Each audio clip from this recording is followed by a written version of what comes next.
everyone, welcome to Physiology and Sports Part 2. So in this video we are going to discuss about the physiological factors that affects or determines endurance. So what is endurance? Endurance is an ability to sustain an activity, or in other words we can say ability to work under the condition of fatigue is called endurance. So first factor that determines endurance is your aerobic capacity. So aerobic capacity is the ability of the organism to maintain adequate supply of oxygen to the working muscles. That is aerobic capacity.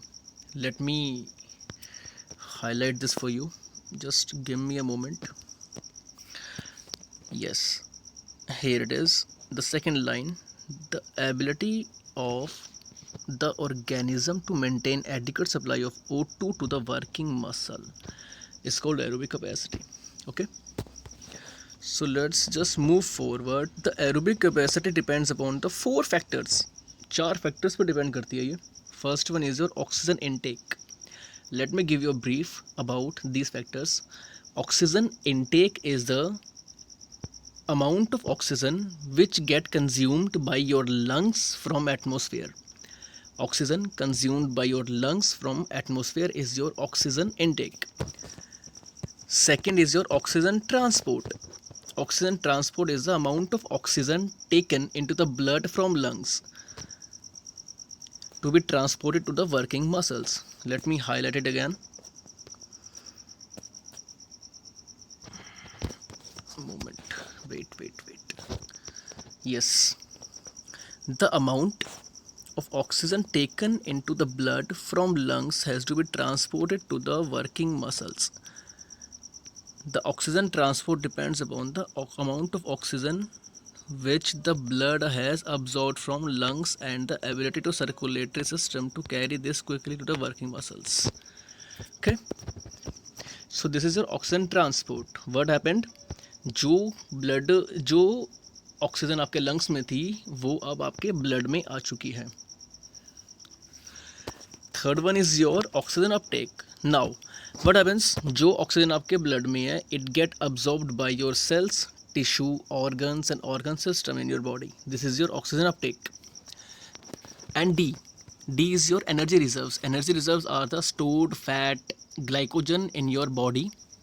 And when any demand occurs, it get breakdown and it forms energy which helps us to move or to do any kind of work. This is your energy reserves. Now the second factor is your lactic acid tolerance. Lactic acid tolerance is the ability to tolerate higher concentration of lactic acid is a significant factor in determining an aerobic capacity. The lactic acid tolerance is important for activities that last for about 40 seconds or more. The lactic acid tolerance capacity can be improved through training, so it can be helped by improving endurance performance. Okay, listen. What is lactic acid tolerance? मैं आपको बताता हूँ clearly. If you are running for a longer duration, आप भाग रहे हो एक लंबे ड्यूरेशन के लिए and what you realize is you are feeling pain, you are feeling spasm, your body is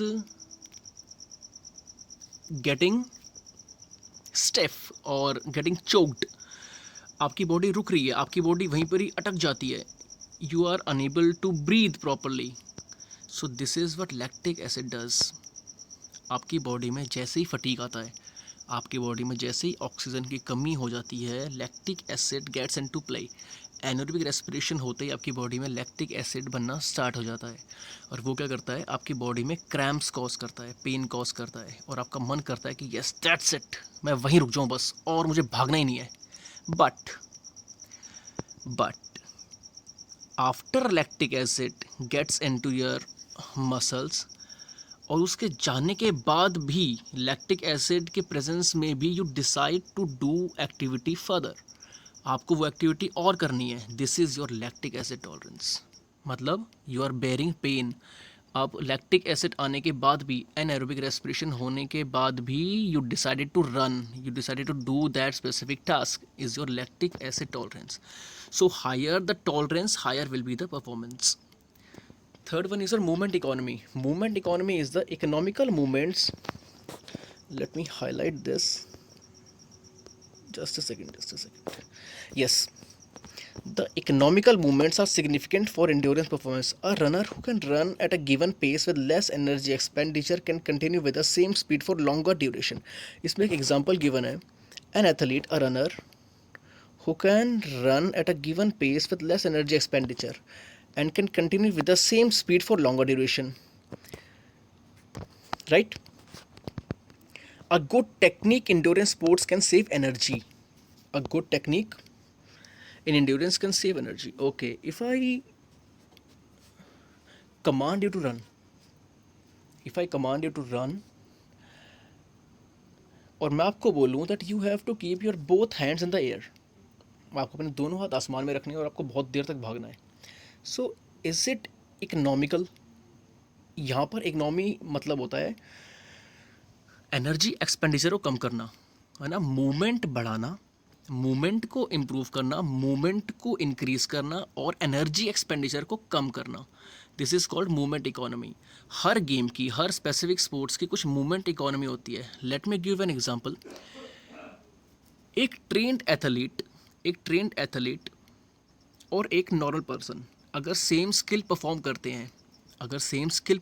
हैं, let's just take an example of dribbling of basketball.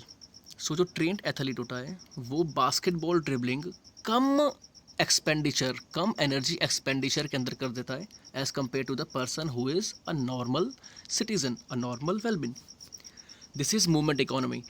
Energy expenditure कम हो और मूवमेंट ज़्यादा हो, and it comes with the great practice. So this is your movement economy. Fourth one is your muscle composition. Simple सी बात है muscle composition की. तो there are two types of muscle, fast twitch and slow twitch. Fast twitch muscle are responsible for higher contraction, fast contractions, and slow twitch responsible for slow contractions. तो जहाँ पर endurance की बात होती है वहाँ पर slow twitch muscle gets in play. जिसकी बॉडी में स्लो ट्विच मसल फाइबर ज़्यादा होता है, they are very good in long duration runnings.